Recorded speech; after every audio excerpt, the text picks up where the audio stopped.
Ang astral projection ay isa sa mga pinagkakainteresan ng mga taong nag-aaral ng mistisismo at okultismo, subalit ano nga ba ito? Maraming nag-aakala na ang astral body at soul ay iisa. Sa katotohanan ay magkaiba ito.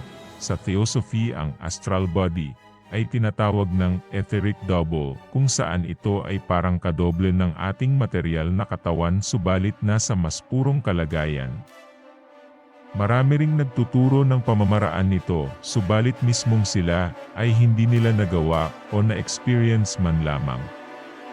May mga nagsasabi rin na delikado ito kapag ginawa mo ay hindi ka na makakabalik sa sarili mong katawan.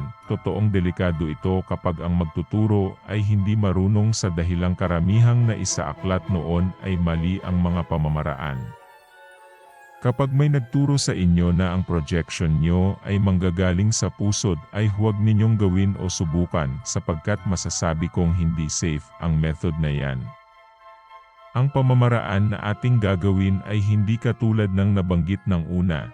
Ang sentro ng ating projection ay magmumula sa sentro ng ating kilay, eyebrow, na tinatawag ring third eye.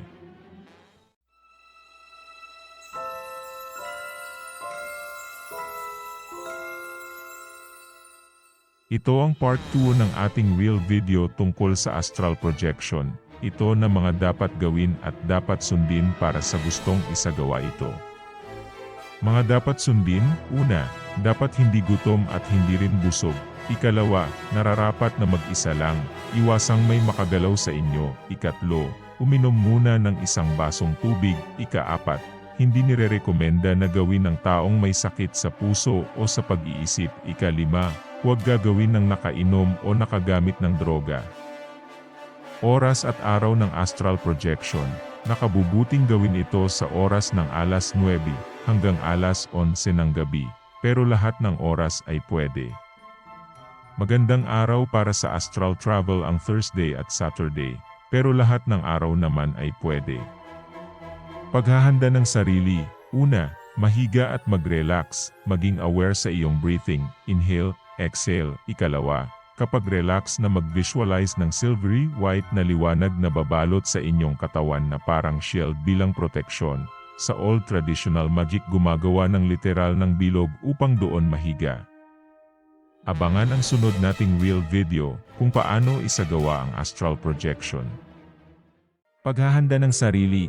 Una, mahiga at mag-relax, maging aware sa inyong breathing, inhale, exhale. Ikalawa, kapag relax na mag-visualize ng silvery white na liwanag na babalot na paikot sa inyong katawan bilang proteksyon. Ang proseso, mag-visualize ng dalawang silvery white na liwanag na pumapasok sa dalawang hinlalaki ng inyong paa. Paakyat ang liwanag at magtatagpo sa inyong gulugod o sa coccyx. Pataas ang pag-visualize hanggang sa inyong third eye. Kapag na-visualize na niyong nasa third eye niyo ang liwanag, i-visualize niyo ang liwanag ay papunta sa inyong pineal eye o pineal gland at pabalikin sa inyong third eye at ipagpatuloy ang visualization papunta sa pineal eye. I-visualize ang liwanag na pabalik-balik sa inyong third eye katulad ng movement ng pendulum. Hayaan ninyong magpabalik-balik ang liwanag, ipagtuloy lang din ang pagiging relax at pagpapatuloy ng normal breathing. Magmamalay na lang kayo na nakapag-project na kayo. Nakabubuti na i-practice ito araw-araw. Ako man halos ilang buwan ang ginugol ko bago ko ito nagawa. Huwag mag-alala sapagkat ang sakop ng astral projection ay 2 oras lang. Sa ayaw at sa gusto mo kusang babalik ka sa katawan mo.